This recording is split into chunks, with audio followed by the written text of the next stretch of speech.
எங்க அப்பா பணக்காரரா மட்டும் இருந்தாருன்னா நான் இந்நேரத்துக்கு பெரிய உயரத்தை தொட்டிருப்பேன். எங்க தாத்தா சொத்து சேர்த்து வச்சிருந்தாருன்னா நான் பெரிய கோடீஸ்வரனா இருப்பேன் அப்படின்னு புலம்பிக்கிட்டே இருப்பாங்க. அவங்க எல்லாத்துக்கும் இதோ இந்த கதை.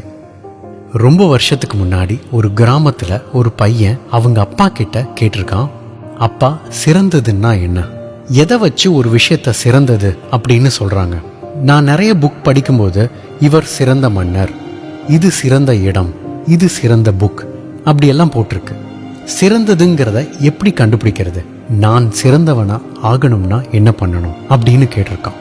அப்பாவுக்கு ரொம்ப சந்தோஷம் பையன் இப்படி ஒரு கேள்வி கேட்டதுல. அவரு அந்த பையன் கிட்ட 2 செடி எடுத்துட்டு வா அப்படின்னு சொல்லியிருக்காரு. அந்த பையனும் போய் வேரோட 2 செடியை எடுத்துட்டு வந்திருக்கான். அவங்க அப்பா ஒரு செடியை வீட்டுக்குள்ள நட்டு வைக்க சொல்லியிருக்காரு, இன்னொன்னு வீட்டுக்கு பின்னாடி இருக்க தோட்டத்துல நட்டு வைக்க சொல்லியிருக்காரு. அதை செஞ்சு முடிச்சதும் அப்பா அவங்கிட்ட, சரி இப்ப சொல்லு, இந்த 2 செடியில எது நல்லா வளரும் அப்படின்னு கேட்டிருக்காரு. அதுக்கு அந்த பையன் சொல்லியிருக்கான், இதுல என்ன டவுட்டு, வீட்டுக்குள்ள இருக்க செடி தான் நல்லா வளரும், ஏன்னா அதுதான் பாதுகாப்பா இருக்கு, எந்த ஆடும் மாடும் இந்த செடியை சாப்பிட முடியாது, அதே மாதிரி புயல் மழை எல்லாத்துல இருந்தும் இந்த செடி தான் தப்பிக்கும், அதனால கண்டிப்பா வீட்டுக்குள்ள இருக்கிற செடி தான் நல்லா வளரும், பின்னாடி தோட்டத்துல இருக்கிற செடிக்கு அவ்வளோ பாதுகாப்பு இருக்காது, ஆடு மாடெல்லாம் கூட சாப்பிட சான்ஸ் இருக்கு அப்படின்னு சொல்லியிருக்கான். அதுக்கு அவங்க அப்பா, எது சிறந்ததுன்னு கேட்டல, இதுக்கு ஆன்சர் கொஞ்சம் வருஷம் கழிச்சு உனக்கு நான் சொல்றேன் அப்படின்னு சொல்லியிருக்காரு. அதுக்கப்புறம் அந்த பையன் டவுனுக்கு படிக்க போயிட்டான்.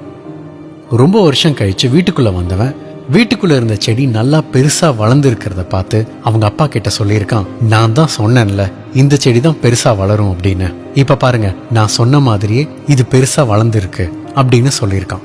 அதுக்கு அவங்க அப்பா, சரி பின்னாடி தோட்டத்துல இருக்க அந்த செடியை போய் பார்த்துட்டு வா அப்படின்னு சொல்லியிருக்காரு. இவன் வேகமா கதவை திறந்து தோட்டத்து பக்கம் அவன் நட்டு வச்சிருந்த செடியை பார்த்தா அந்த செடி மரமா வளர்ந்து நிக்குது. இதை பார்த்து அவனுக்கு ரொம்ப ஆச்சரியம். அவங்க அப்பா கிட்ட கேட்டிருக்கான், வீட்டுக்குள்ள வச்சிருந்த செடி உயரமா தான் வளர்ந்துருக்கு, ஆனா வெளியில வச்சிருந்த செடி எப்படிப்பா மரமா இவ்வளோ பெருசா வளர்ந்துருக்கு, எப்படி இது அப்படின்னு கேட்டிருக்கான்.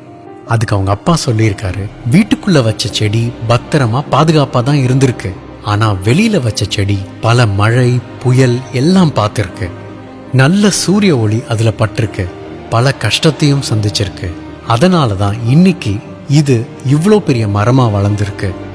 நீ ரொம்ப வருஷம் முன்னாடி என்கிட்ட கேட்டல்ல சிறந்ததுன்னா என்னன்னு, ஒரு விஷயம் சிறந்ததா மாற பல தோல்விகளை சந்திக்க வேண்டியிருக்கும், பல கஷ்டத்தை ஃபேஸ் பண்ண வேண்டியிருக்கும், ஆனா இந்த கஷ்டத்தையும் இந்த தோல்வியையும் தாங்கிட்டு எவன் ஒருத்தன் தன்னோட லட்சியத்தை நோக்கி போக தயாரா இருக்கானோ அவன் தான் சிறந்தவனா இருப்பான், இந்த வெளியில வச்ச மரம் மாதிரி அப்படின்னு சொன்னாரு. உங்க அப்பா பணக்காரரா இருந்திருந்தா அவரோட நிழல்ல தான் நீங்களும் வளர்ந்துருப்பீங்க. இந்த வீட்டுக்குள்ள வச்ச செடி மாதிரி பத்திரமா தான் இருந்திருக்கும், கொஞ்சம் உயரமா கூட வளர்ந்துருக்கலாம், ஆனா மரமா வளர்ந்திருக்க முடியாது. நீங்க எந்த பின்புலமும் இல்லாம யாரோட பக்கபலமும் இல்லாம நீங்களா கைய ஊனி எந்திரிச்சு வரும்போது பல போராட்டங்களை சந்திச்சிருப்பீங்க, பல கஷ்டங்களை ஃபேஸ் பண்ணியும் இருப்பீங்க. ஆனா இது எல்லாமே உங்களை பக்குவப்படுத்தி இருக்கும். இந்த வெளியில வச்ச செடி மாதிரி மரமா வளர உதவி இருக்கும். உங்க அப்பா பணக்காரரா இல்லாம போனதுக்கும் உங்க தாத்தா கோடீஸ்வரரா இல்லாம போனதுக்கும் இப்போ உங்களால எதுவுமே பண்ண முடியாது, அது முடிஞ்சு போச்சு. ஆனா ஒண்ணு உங்க கையில தான் இருக்கு, அது என்னன்னா உங்க பையன் பணக்காரரோட பையனா வாழ்றானா இல்ல ஏழையோட பையனா வாழ்றானா அப்படிங்கிறது உங்ககிட்ட தான் இருக்கு. அதை நீங்க மிஸ் பண்ணிட்டீங்கன்னா உங்களை மாதிரியே உங்க பையனோ பொண்ணோ புலம்புறதுக்கு நீங்களே ஒரு காரணத்தை கொடுத்துருவீங்க. தேங்க்யூ. உன் வாழ்க்கை உன் கையில்.